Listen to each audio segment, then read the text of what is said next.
Hi friends, இன்றைக்கி நம்ம பார்க்க போகிறது ஆலு மெத்தி எப்படி பண்ணுறதுன்னு பார்க்கலாம். ஆலு மெத்திக்கும் சப்பாத்திக்கும் செம்ம சூப்பராக இருந்தது. நீங்களும் இந்த மாதிரி செஞ்சு பாருங்கள். செஞ்சு பார்த்தீங்கன்னா இந்த டேஸ்ட்டை நீங்கள் விடவே மாட்டீங்க.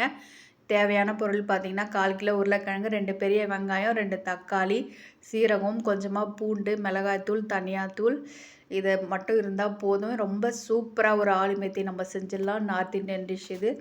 ஆயில் போட்டுக்கோங்க. எண்ணெய் கொஞ்சம் நல்லா தாராளமாக விட்டுக்குங்க. எண்ணெய் போட்டுட்டு சீரகம் போட்டுக்கலாம். தாளிப்புக்கு வந்து இது சீரகம் தான் போடணும். சீரகம் நல்லா பொரியட்டும். நல்லா வந்து இந்த அளவுக்கு பொரிஞ்ச பிறகு நம்ம பொடியாக கட் பண்ணி வச்ச வெங்காயத்தை போட்டுக்கலாம். வெங்காயம் போட்டு நல்லா வெங்காயம் வதங்கி வரட்டும். நல்லா சுருள வெங்காயம் வந்து வதங்குற வரைக்கும் நம்ம நல்லா எண்ணெயிலே வதக்கி விடலாம். சீரகமும் வெங்காயம் வதங்கி வரும்போதே உங்களுக்கு அந்த டிஷ்ஷோட வாசனை சும்மா சூப்பராக இருக்கும். இப்போது நம்ம கட் பண்ணி வச்ச உருளைக்கிழங்கு வேக வைக்காமல் அப்படியே தோல் சீவி கட் பண்ணி எடுத்துக்கோங்க. இந்த மாதிரி சின்ன சின்ன சைஸ் ஒரே சைஸாக கட் பண்ணி எடுத்துட்டு அதை நல்லா எண்ணெயிலேயே வதக்கி விடுங்க. இப்போ நம்ம வெங்காயத்தை போட்டுட்டு பிறகு உருளைக்கிழங்கையும் போட்டு இதுலேயே நல்லா வதக்கி விடலாம்.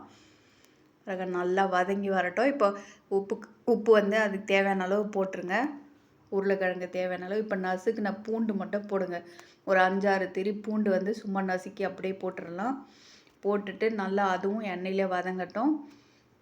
நல்லா கலந்து விட்டுட்டே இருங்க. அடி பிடிக்காமல் இருக்கிறதுக்காக நல்லா கலந்து விட்டுட்டே இருந்தோம். இப்போது 2 பச்சை மிளகாய் வந்து நம்ம போட்டுக்கலாம். நல்லா கீறிட்டு உள்ளே இருக்கிற விதையெல்லாம் எடுத்துகிட்டு பச்சை மிளகாயும் போட்டு வதக்கி விடுங்க.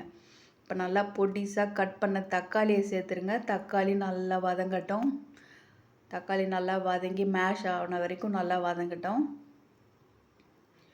அப்போ தான் நம்மளுக்கு வந்து அது நல்லா கிரேவி மாதிரி திக்னஸாக இருக்கும். நல்லா இது நல்லா கலந்து விட்டுட்டே இருங்க. உருளைக்கிழங்கு நல்லா ஆயிலில் வெந்துகிட்டே இருக்கும். ஒரு முறை நீங்கள் இந்த டிஷ்ஷை செஞ்சீங்கன்னா இதுக்கு அப்படியே நீங்கள் அடிமையாயிடுவீங்க. அப்புறம் மஞ்சள் தூள், மிளகாய்த்தூள், தனியாத்தூள் நான் 2ம் ஒன்றா கலந்து அரைச்சி வச்சுருக்கேன். நீங்கள் தனித்தனியாக இருந்தால் போட்டுக்கோங்க. மஞ்சள் தூள், தனியாத்தூள், மிளகாய்த்தூள் போட்டுட்டு நல்லா கலந்து விட்டுட்டு இப்போ காய் முழுகிற அளவுக்கு தண்ணி வச்சுருங்க. தண்ணி வச்சிடலாம். பாருங்கள், இந்த அளவுக்கு தண்ணி விட்டு தட்டு போட்டு மூடி வேக விடுங்க. நல்லா தண்ணி கெட்டி ஆகிட்டு வந்ததும் கட் பண்ணி வச்ச வெந்தயக்கீரையை இதோட சேர்த்துக்கலாம். 2 சின்ன கட்டு வெந்தயக்கீரையை நான் சேர்த்துருக்கேன். நல்லா கீரையோட இது மட்டும் போடுங்க. காம்பெல்லாம் போட வேண்டாம். கீரையை மட்டும் நல்லா துளிராக கட் பண்ணி இப்படி சேர்த்துட்டு இதையே 5 நிமிஷம் மூடி வச்சிங்கன்னா கீரையும் சும்மா சூப்பராக வெந்து வந்துடும். நம்மளுக்கு ஆலு மெத்தி ரெடி ஆகிடுச்சு. பாருங்கள், பார்க்குறதுக்கு கலர்ஃபுல்லாக இருக்குது. இப்போ கடைசியாக உங்களுக்கு கரம் மசாலா தேவைன்னா தூவிக்குங்க. எனக்கு கரம் மசாலா வேண்டாம், இதுவே நல்லா இருக்குது வாசனை, நான் கரம் மசாலா நான் வந்து போடலை. பாருங்கள், சூப்பராக ஆலு மெத்தி வந்து ரெடி ஆகிடுச்சு.